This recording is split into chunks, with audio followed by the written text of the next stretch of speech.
So we're cutting business cards with the bleed. I've got a 12 by 18 press sheet that we have here with the crop marks to use as a guide.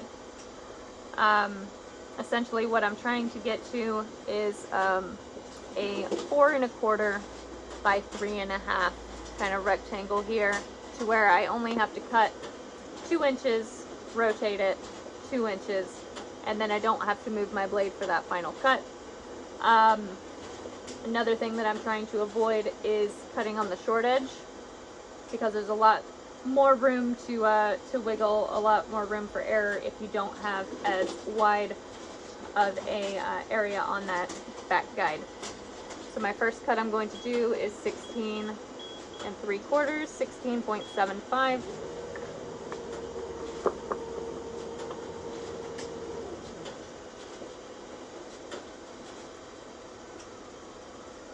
And my press sheet is slightly off-centered, but I'm going to stick with the proper measurements for the sake of cutting this consistently.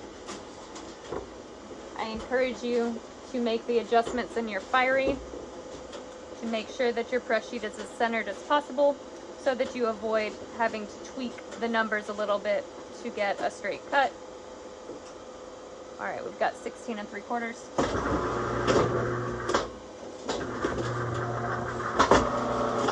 I'm gonna hold on to this for whenever I do that short edge cut.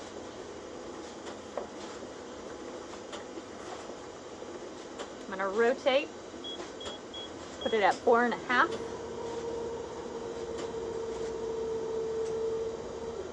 And this is going to make it so that I can cut 4 1/2, 4 1/2, 4 1/2, and we'll just have one that'll be kind of by itself, and we'll still have that same 2-inch cut. Making sure that I'm flush on the back.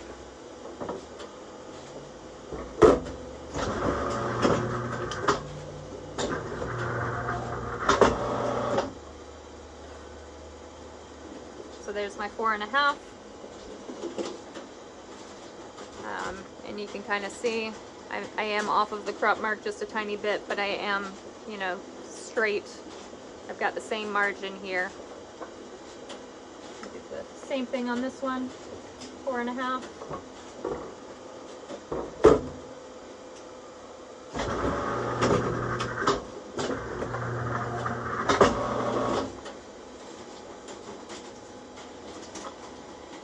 And 4 1/2.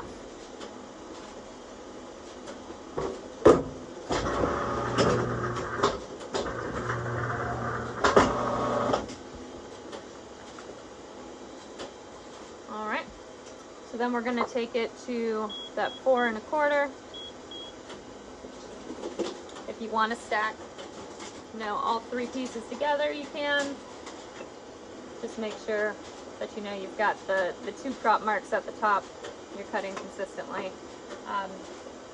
If you've got a large stack that you're working with and you need to do them one at a time, you know, use your judgment.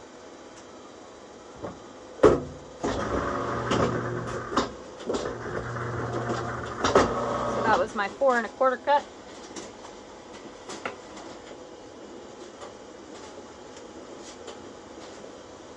I'm going to bring this guy back. We're going to do 11 1/2, because we need to take 11 or a 1/2 inch off of each side to get where we need to be here. So 11 1/2.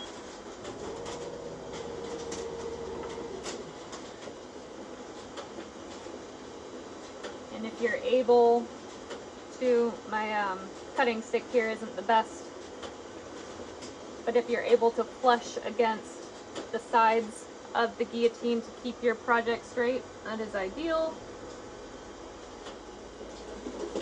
And make sure you're flush with that back spar. I like having this as a guide, just so I can see my crop mark and how close I am to it. I'm pretty much right on it here.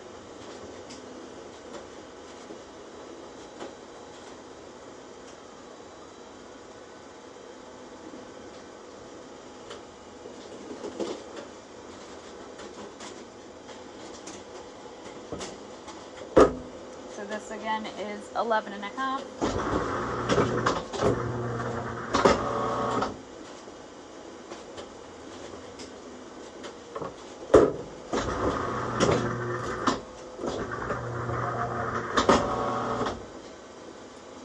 noticed my paper start to shift right before the blade went down.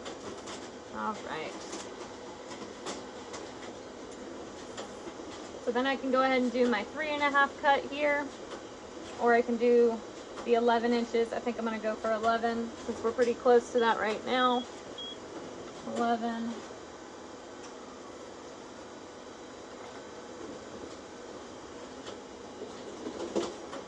Throw my little crop mark guide in there just for my peace of mind. And we've got 11 over here. Again, flush with that sidebar if we can.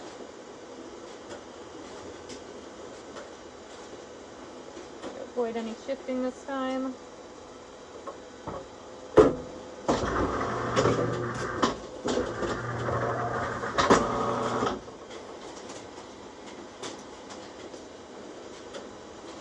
Alright, and then I can do my 3.5.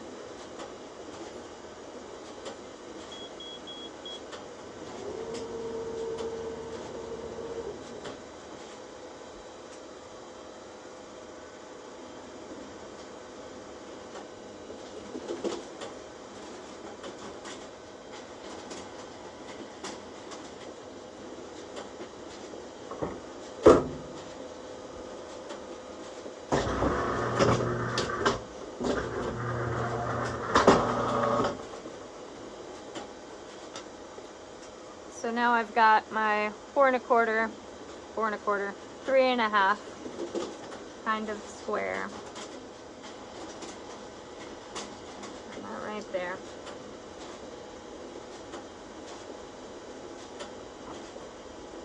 Rotate.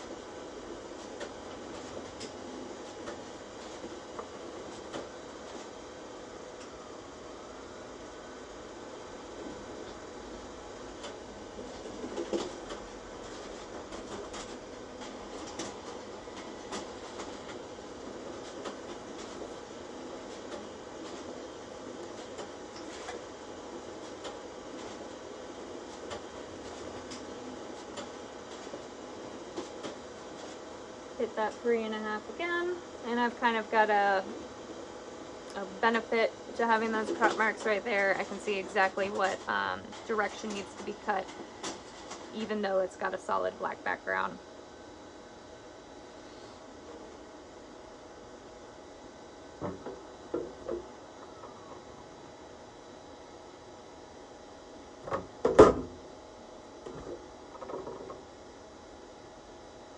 If you've got a large stack, using those kind of wooden guides really helps. We've got one right here. With this small stack, I'm not going to bother with it, but that can really help you keep your line flush. If you have a large stack, you want to make sure that the bottom isn't kind of walking forward, that you're nice and flush on the front.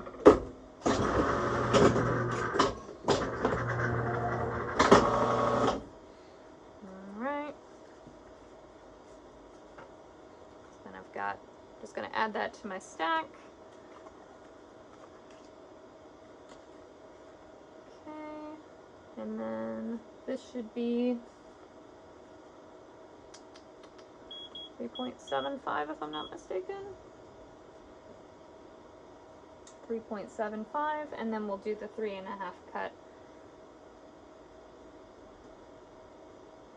And again, just how you get here isn't necessarily super important, as long as you're not cutting on that 2-inch line.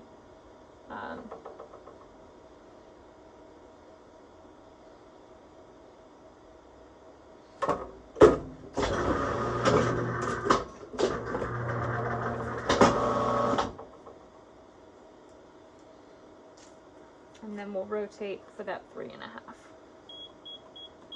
Just pulling that center one out.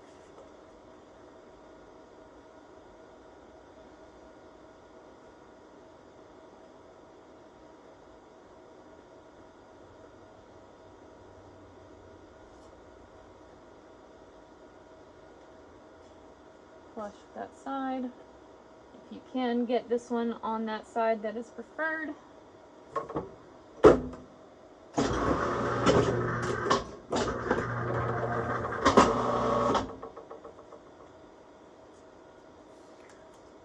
Then you might have 3 small stacks, or you might just have one nice stack if you've got a small batch of cards that you're doing, where you can then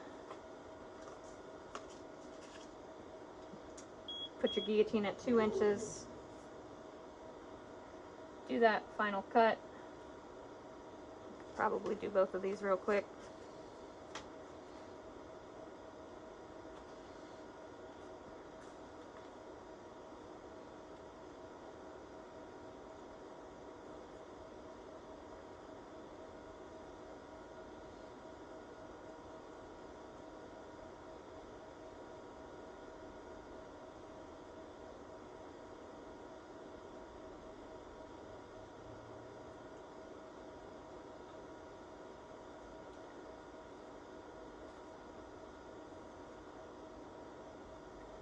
One thing to keep in mind is you want to try to keep your stacks the same size.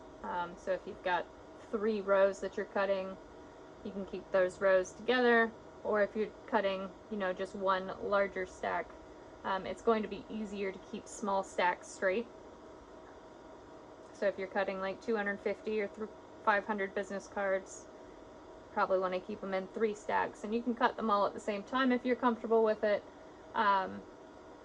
But smaller stacks are a little bit easier to control. In addition, you want to make sure that your stacks, if you are cutting multiple stacks, are the same height, and that you've got them kind of spread out. If you're doing 3 stacks, have one kind of over to the side, aligned with each piece, and then one in the center, so that your blade doesn't get off tilt. You don't damage your guillotine. So this is 2 inches.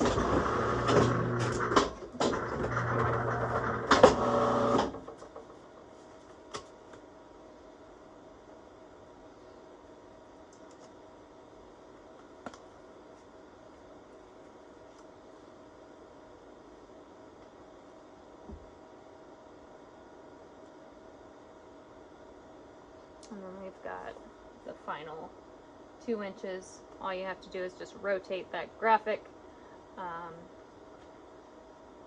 do that final cut.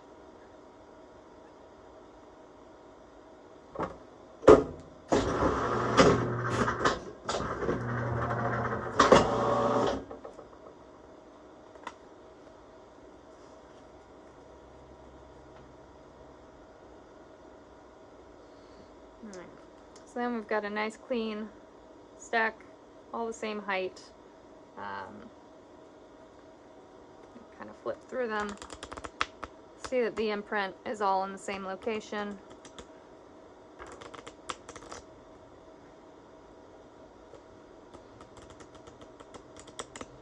Nice and smooth.